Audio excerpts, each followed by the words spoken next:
Has watching a recent Tim Burton movie ever made you feel crazy? Well, for some scientists in Finland, they believe that this goes beyond a feeling and can be a quantifiable fact. Hi everyone, I'm Sasha Wood, here to tell you about how Tim Burton's Alice in Wonderland may be able to prove that you've already gone down the rabbit hole here on I.O.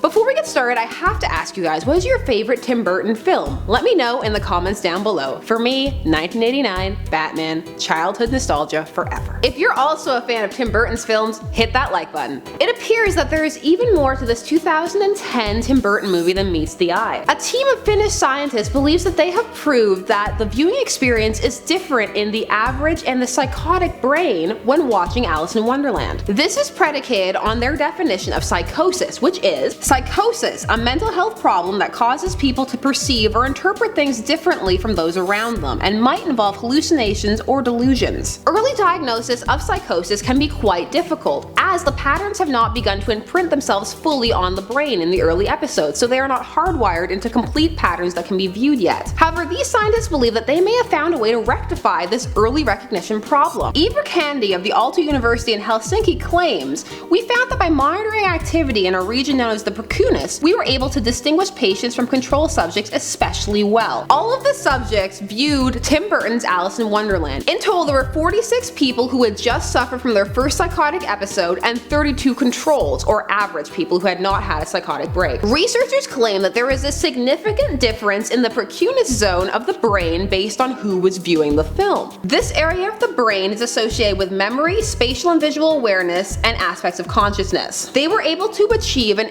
80% degree of accuracy with these studies. They feel that this links the precuneus to psychotic breaks, and this is significant because this is the first study to link these two together. These finds are also intriguing because it implies that there is an instant change in brain chemistry from the outset of the first psychotic episode. These findings have been presented to the European College of Neuropsychopharmacology Congress in Amsterdam. However, of course, as with any study, there are many questions still remaining. Was the sample size large enough? Is there any bias in the data? Why Tim Burton's Alice in Wonderland? Like, does that have to do with anything? Would a different film work just as well? Or is the fantasy element a key part of this experiment? And of course, the question ultimately remains, what did these people see that the controls didn't? It's a mad, mad world out there. Maybe we'll never know. I'm Sasha Wood. Thanks so much for joining me on this fascinating excursion into clinical academia. More videos over there for you to check out, and don't forget to like, share, comment, and subscribe for even more.